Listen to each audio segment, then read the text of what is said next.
Vamos a leer una epístola de Pablo que le escribió a Filemón.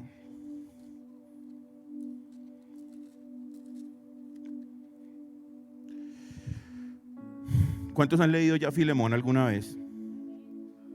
¿Cuántos capítulos tiene Filemón? ¿Cuántos? 3. ¿Quién da más? 4, dice Eduardo. ¿Cuántos capítulos? ¿Ya lo encontraron? Ya lo deberían haber encontrado, ya saben. Filemón tiene un solo capítulo.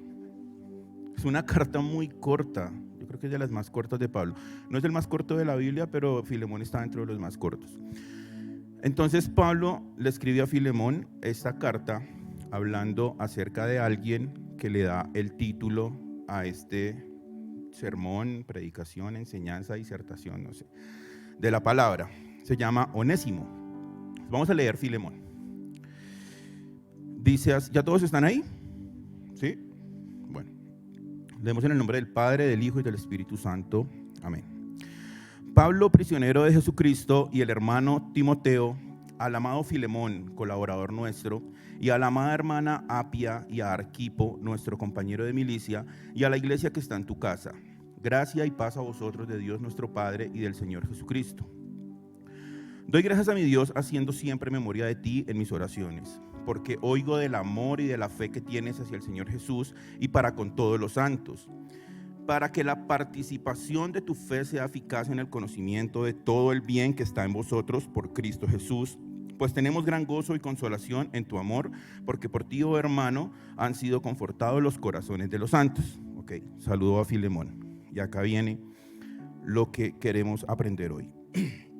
Por lo cual, aunque tengo mucha libertad en Cristo para mandarte lo que conviene, más bien te ruego por amor, siendo como soy Pablo, ya anciano, y ahora además prisionero de Jesucristo, te ruego por mi hijo Onésimo, a quien engendré en mis prisiones, el cual en otro tiempo te fue inútil, pero ahora a ti y a mí nos es útil, el cual vuelvo a enviarte, tú pues recíbele como a mí mismo.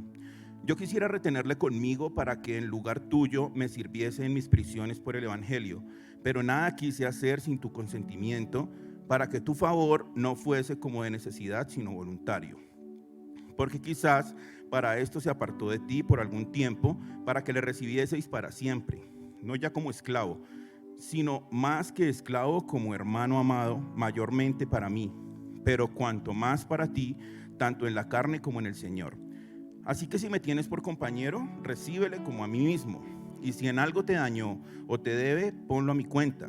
Yo, Pablo, lo escribo de mi mano, yo lo pagaré, por no decirte que aún tú mismo te me debes también. Sí, hermano, tenga yo algún provecho de ti en el Señor, conforta mi corazón en el Señor. Te he escrito confiado en tu obediencia, sabiendo que harás aún más de lo que te digo. Prepárame también alojamiento, porque espero que por vuestras oraciones os seré concedido. Te saludan Epafras, mi compañero de prisiones por Cristo Jesús, Marcos, Aristarco, Demas y Lucas, mis colaboradores. La gracia de nuestro Señor Jesucristo sea con vuestro espíritu. Amén. Amén. Bueno, esta carta está dirigida a Filemón. Filemón vivía en una ciudad que se llamaba Colosas. Entonces en Colosas era una ciudad que en una época fue muy importante del comercio, pero estaba en decaimiento porque, bueno, tuvo muchos problemas y además en ese momento estaba bajo el régimen de Roma, que ustedes saben que el pueblo había sido tomado por Roma en toda la época de Jesucristo y cuando Pablo pues todavía. Entonces este señor Filemón era cristiano, había una iglesia en su casa, como dice el inicio de la epístola, y él tenía un esclavo que se llamaba Onésimo. Resulta que Onésimo de pronto era un hombre que soñaba pues con su libertad, decir, ya no quiero ser más esclavo, ya estoy aburrido de estar acá, ¿cierto? Yo me quiero ir. Pero entonces el hombre tomó determinaciones muy él, sin pedir una dirección, o bueno, no conocía de Dios, era un esclavo. Entonces lo que hizo este hombre fue, un día se voló, pero antes de volar se tomó unas cosas, se las robó y se fue. Se fue de esa ciudad hacia Roma, que era una ciudad principal, o sea, era la ciudad principal en ese momento. Entonces se fue para Roma y pues de pronto este esclavo era una persona que tenía malas costumbres, lo que sea, pues el hombre fue a parar a la cárcel. Cuando va a parar a la cárcel, allá se encuentra con Pablo. Pablo dice ahí, lo engendré en la prisión. ¿Sí? O sea, lo conocí allá le hablé de Jesús, allá conoció de Dios. Y después, entonces ya Onésimo como que, bueno, empezó su vida cristiana, su vida con Dios, cumplió su condena, ¿cierto? Y el hombre de pronto no estaba desubicado, no sabía qué hacer. Y Pablo le pone una difícil labor a Onésimo y le dice, devuélvase para donde Filemón. O sea, Filemón era su dueño, porque él era esclavo allá, pero se le había volado, además de eso lo había robado, ¿cierto? Y ahora Pablo le dice, váyase para donde Filemón. Yo imagino la situación del pobre Onésimo, ¿no? Dice, ¿y ahora qué? Todo bien, yo busco un trabajito aquí en Roma, ¿no? Pablo le dijo, no, váyase para donde Filemón. Cuando se va para donde Filemón, entonces Pablo manda unas cartas con Onésimo, que es esta epístola de Filemón, pues esto es una carta de recomendación prácticamente, que le envió a Filemón. Y también envió la carta de Colosenses, ¿cierto? Porque era la iglesia de Colosas. Casi todos los nombres de las epístolas del Nuevo Testamento son o nombres propios, nombres de personas, o gentilicios. ¿Se han visto? Hebreos, Romanos, Colosenses, Filipenses, Tesalonicenses, todos esos son gentilicios. Entonces se lo envió a la gente de Colosas, pero también lo envió a Filemón, porque Filemón era como donde era la iglesia, el dueño de la casa donde estaba la iglesia, pero además era el dueño de Onésimo. Y lo que le dice a él es algo tremendo, es algo muy tremendo, porque era como ya decirle en el versículo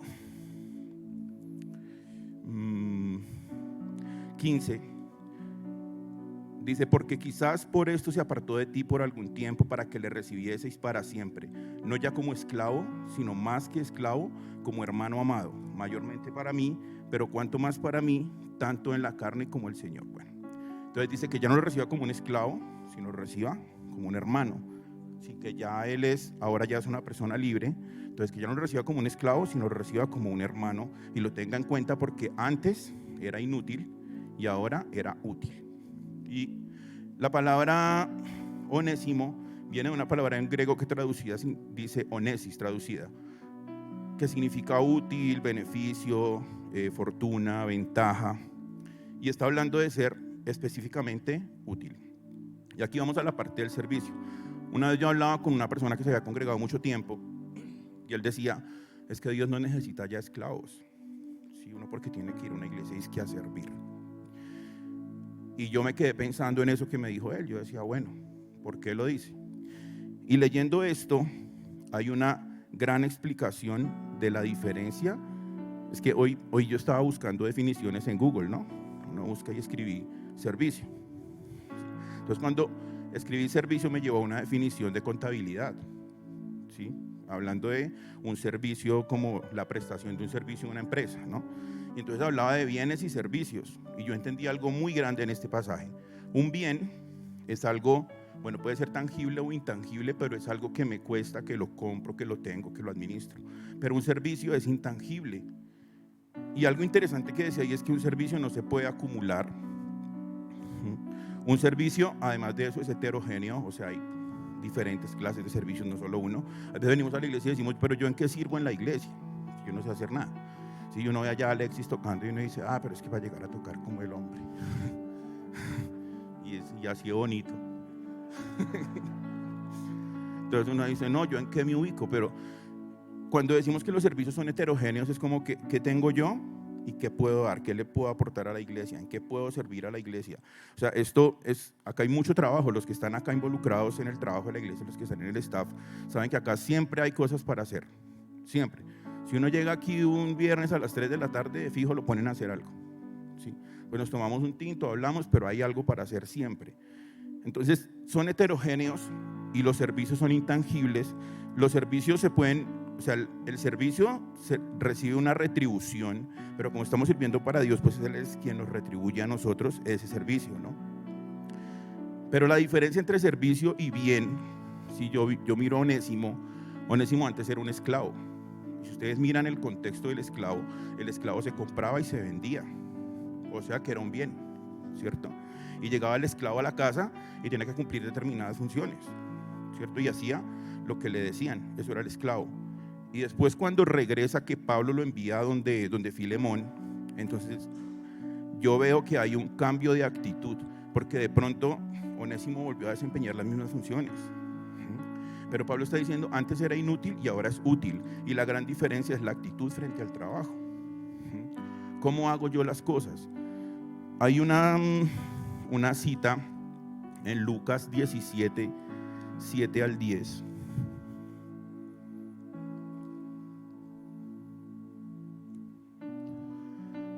Dice, ¿quién de vosotros teniendo un siervo que ara o apacienta ganado, al volver del campo luego le dice, pasa, siéntate a la mesa? ¿No le dice más bien, prepárame la cena, cíñete y sírveme hasta que haya comido y bebido, y después de esto come y bebe tú? ¿Acaso da gracias al siervo porque hizo lo que se le había mandado? Pienso que no. Así también vosotros, cuando hayáis hecho todo lo que os ha sido ordenado, decid, siervos inútiles somos, pues lo que debíamos hacer, hicimos. Ese versículo es una cosa muy fuerte. Cuando yo he sido cristiano toda la vida y uno lee la Biblia toda la vida. Nosotros aprendimos a leer en la Biblia. Antes de irnos al colegio, mi papá nos ponía a leer un capítulo siempre, y así uno lo leyera así como recuerda. Mi papá nos tenía paciencia y aprendimos a leer en la Biblia. Pero cuando yo leí esto por primera vez con conciencia, porque es que uno muchas veces lee la Biblia sin conciencia, ¿no? Pero cuando lo leí por primera vez con conciencia, este versículo es muy fuerte, ¿sí o no? Porque si le dicen a uno, corre esa silla, y uno va y la corre, uno es un inútil. O sea, esa es la interpretación, ¿no? Porque ahí dice, si ustedes hacen lo que yo les dije que hicieran, pues somos inútiles. O sea, al siervo nunca llega el amo y le dice, oh, eres espectacular por haber corrido esa silla, muchas gracias, ¿no? Le dice, hermano, prepárame la comida. Y esa es la vida de servicio en la iglesia, es algo que tenemos que entender nosotros. O sea, nosotros servimos para Dios, pero si hacemos lo que nosotros, o sea, simplemente lo que nos dicen que hagamos, dice que somos unos inútiles. O sea, que si nosotros quisiéramos ser siervos útiles, ¿qué tendríamos que hacer? Más, dar la milla extra de la que hablamos siempre. Pero es que eso es muy duro, porque uno cuando hace algo, uno quiere recibir pues como o una retribución, o un agradecimiento, o un cumplido, ¿no? Uy, usted cómo hace las cosas de bien. Uy, le quedó súper como barrió la iglesia. O sea, no está de más exaltar el trabajo que hacen nuestros hermanos, pero yo digo, la actitud del servidor, ¿cierto? No debe ser así. La actitud del servidor es, ya barrí, ¿qué más toca hacer? ¿Sí? ¿En qué más puedo ser útil acá? ¿Cierto? Y en las empresas, las personas que son así, pues los compañeros a veces los tratan muy mal, ¿no? Les dicen como que, dicen muchas palabras, sapos, o bueno, todas las palabras que no voy a decir acá porque esto es un altar. Pero le dicen a la gente muchas cosas. Pero mire que esos empleados que son así, obviamente que son responsables con su trabajo, porque hay sapos por ser sapos, ¿no? Pero los que son responsables con su trabajo, perdón, que se quedan hasta tarde trabajando, que sienten, se identifican con esa empresa, y eso a esas personas les dan ascensos en su trabajo, ¿no? A esas personas les dan aumentos de sueldo, ¿sí? A esas personas les dan, bueno, diplomas, certificaciones y cosas, reconocimientos, ¿cierto? Porque son útiles en su empresa. O sea, no hacen simplemente lo que está acorde a su sueldo, sino si ve que falta completar un informe, pues se queda media hora más, una hora más y lo hace. ¿Sí? De pronto le pagan la hora extra, de pronto no, pero sabe que está contribuyendo a que la empresa crezca, y eso también lo hace crecer a uno como persona, lo hace crecer a uno como siervo, como tal. Entonces, ser siervos útiles es una responsabilidad, pero es una cosa muy dura. Sí, requiere de mucha fidelidad. Y aquí voy a hablar un poquito de Pedro. Pedro era un apóstol yo creo que es mi apóstol preferido, Pedro. Porque Pedro yo me identifico mucho con el hombre, porque Pedro era un man que él vio todo lo que Jesús hacía, pero Pedro era impulsivo, Pedro era atrevido, Pedro era lanzado, él hacía muchas cosas. De pronto ese ímpetu de Pedro fue el que lo llevó allá en el libro de los Hechos, que se menciona que predicó y muchos se convirtieron ese día. Pero ustedes analizan cómo era Pedro. Uno dice, ¿qué hace un discípulo que lleva casi 3 años andando con Jesús? Y cuando vienen por Jesús para llevárselo pues a todo el proceso de su crucifixión, el man tenía una espada. ¿no? Uno dice, un discípulo de Jesús que lleva 3 años andando con él, ¿por qué está cargando una espada el hombre?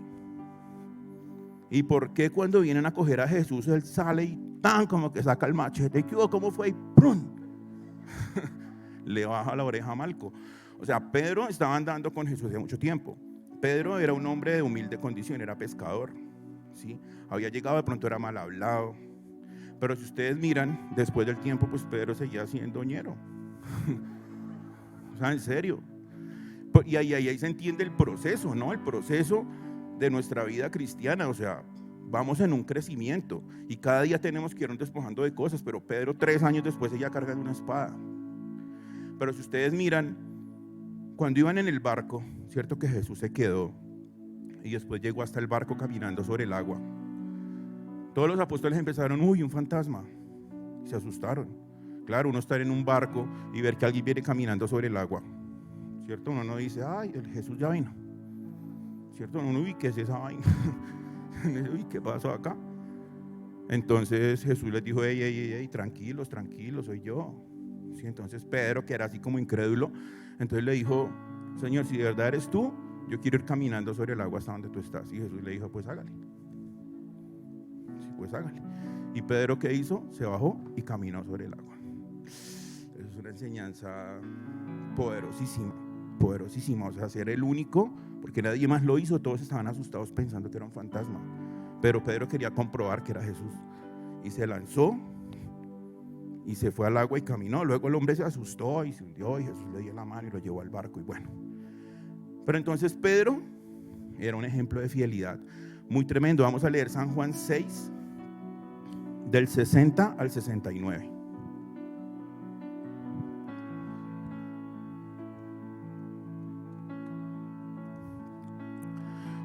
Jesús había venido hablando desde que el pueblo de Israel había comido el maná que descendió del cielo, pero que ahora tenían que comer la carne y la sangre de Jesús. La gente de esa cultura tiende a ser muy literal, ¿no? Entonces Jesús dice, cómanse mi carne y mi sangre. Y entonces todos como que, uy, ¿cómo así que se coman la carne y la sangre? Entonces cuando oyeron esas palabras, dice, al oírlas, muchos de sus discípulos dijeron, ¿dura es esta palabra? ¿Quién la puede oír? Sabiendo Jesús en sí mismo que sus discípulos murmuraban de esto, les dijo, ¿esto os ofende? Pues qué, si vierais al Hijo del Hombre subir a donde estaba primero, el Espíritu es el que da vida, la carne para nada aprovecha. Las palabras que yo os he hablado son espíritu y son vida. Pero hay algunos de vosotros que no creen, porque Jesús sabía desde el principio quiénes eran los que no creían y quién le había de entregar. Y dijo, por eso os he dicho que ninguno puede venir a mí si no le fuere dado el Padre. Desde entonces muchos de sus discípulos volvieron atrás y ya no andaban con él. Dijo entonces Jesús a los 12, ¿queréis acaso iros también vosotros? Y eso es una gran pregunta, o sea. Y ahí miren Pedro. Le respondió Simón Pedro, Señor, ¿a quién iremos? Tú tienes palabras de vida eterna. Y nosotros hemos creído y conocemos que tú eres el Cristo, el Hijo del Dios viviente. Pedro, a pesar de todo su desorden y de todo lo que era peleón, no sé, ñero, lo que sea, él sabía quién era Jesús. Y Pedro era un hombre fiel. Lo que Jesús había dicho muy fuerte, y el versículo anterior decía, muchos de sus discípulos se fueron. Sí, muchos decían, no, ¿quién se va a aguantar todas estas locuras que predica este Señor? Sí, y se iban. Entonces Jesús les preguntó, y bueno, si ustedes se quieren ir también. Le preguntó a los del ministerio, a los cercanos a él, a los del staff, ¿ustedes se quieren ir también? Entonces todos se quedaron callados porque pues así se queda uno, ¿no? Si Jesús le dice a uno, ¿usted también se quiere ir, hermano? Entonces uno se queda pensando y Pedro es el único que toma la voz y dice, Señor, ¿a quién? O sea, no tenemos a dónde más ir.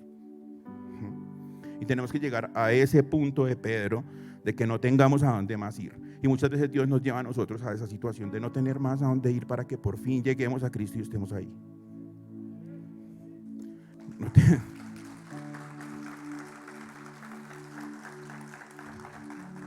No tenemos a dónde más ir, nos quedamos ahí. Procuremos quedarnos con Dios sin que nos pasen tantas cosas. Sí, porque mi papá ponía un ejemplo en las predicaciones y decía que a veces nosotros somos como un marranito que amarran con un lazo largo a un árbol.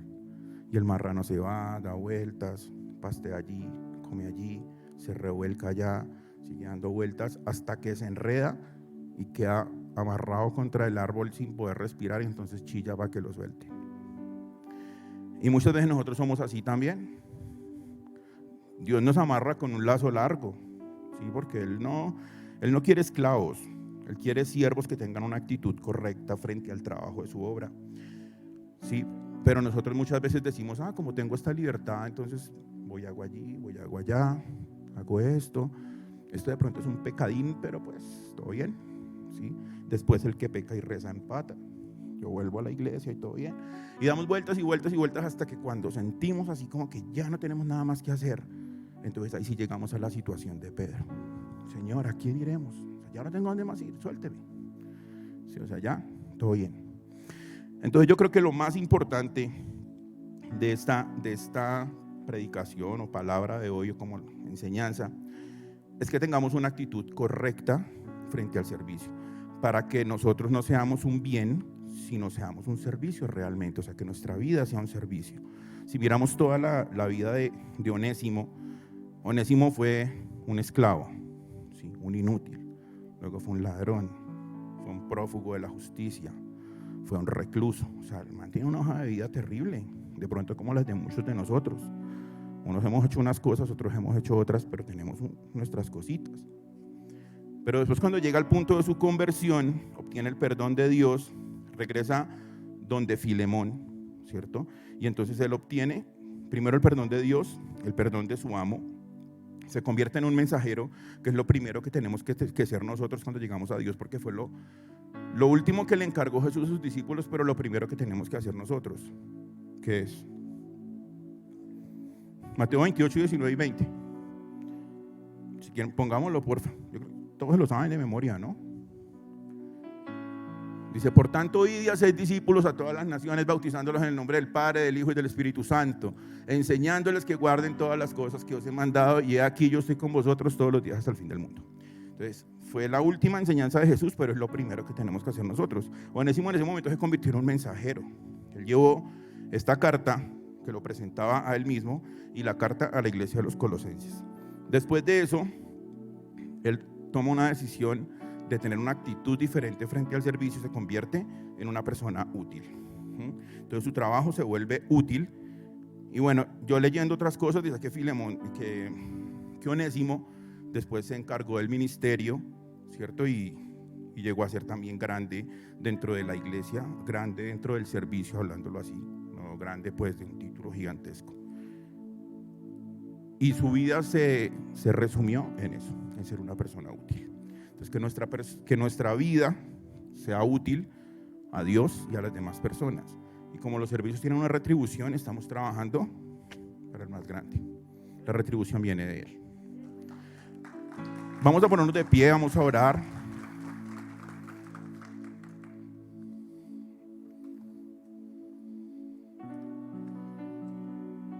Y vamos a decirle a Dios que nos ayude a ser como Onésimo. Así que